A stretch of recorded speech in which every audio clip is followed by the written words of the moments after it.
يا مساء الخير والسعادة على كل مستمعين قناة نيكست ويف. معاكم ولاء الجندي وبرنامج عيشها صح. موضوع حلقتنا النهاردة هنتكلم فيها عن أهمية الحضن.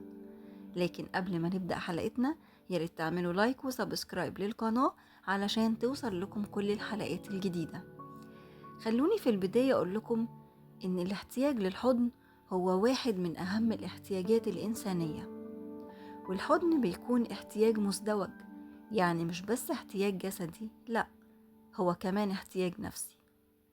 احتياجنا للحضن بيستمر وبيفضل معانا طول العمر، زيه زي احتياجنا للأكل والشرب، وزي احتياجنا للحب والاهتمام.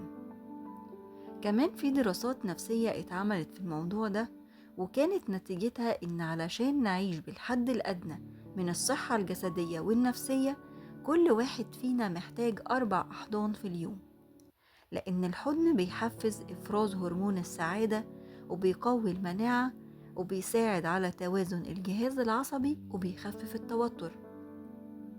كمان الحضن دفى جسدي ونفسي. الحضن أمان ودرع حماية من منغصات الحياة. الحضن بيديك طاقة متجددة وطبطبة وسعادة. وعلى الرغم من كلمة حضن بتتكون من حروف قليلة، إلا إنها بتحتوي على كمية مشاعر وارتواء نفسي رهيبة، سواء في الفرح أو الحزن.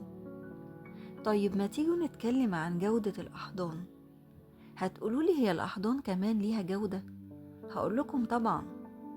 جودة الحضن هي مدى شعورنا بالدفء خلال الحضن. ساعات بنحس بالأمان لما حد يحضننا، وساعات بنحس إن حضن تقضية واجب زي ما بيقولوا، مش كده؟ ما خدتوش بالكم ليه في ناس لما تيجي تطلب حضن بتقول أنا عايز حضن مطارات؟ اشمعنى مطارات يعني؟ لأن مشاعر الناس اللي بتستقبل أهلها وحبايبها في المطارات، أو بتودع ناس مسافرين، بتكون صادقة جدا. قد إيه هم مبسوطين إنهم شافوا حبايبهم جم بالسلامة، أو زعلانين قوي إنهم هيفارقوا حد لأنه مسافر. عشان كده جت من هنا كلمة حضن مطارات. ده معناه إن اللي قدامك عايز حضن صادق ومليان مشاعر.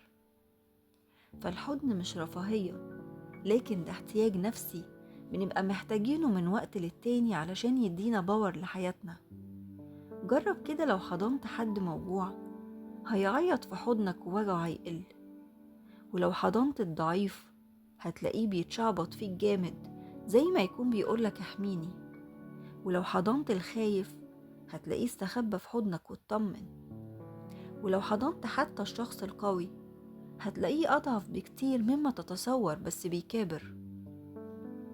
فالحضن بيمثل أقوى المشاعر الإنسانية على وجه الأرض. وفي النهاية خلينا عارفين إن الحضن هو أكتر الأماكن الضيقة اتساعا. يعني مش لازم نبان دايما أقوياء، إحنا بشر برضو، طبيعي إننا نمر بوقت ضعف ونحتاج مجرد حضن نستخبى ونطمن فيه. أوقات كتير الحضن بيكون أهم من أي كلام بيتقال. فاحضنوا بعض وطبطبوا بحنية على بعض. وبكده تكون خلصت حلقتنا النهاردة. استنوني في حلقة جديدة وموضوع جديد. كانت معاكم ولاء الجندي وبرنامج عيشها صح، كل يوم خميس على قناة نيكست ويف، وأشوفكم على خير.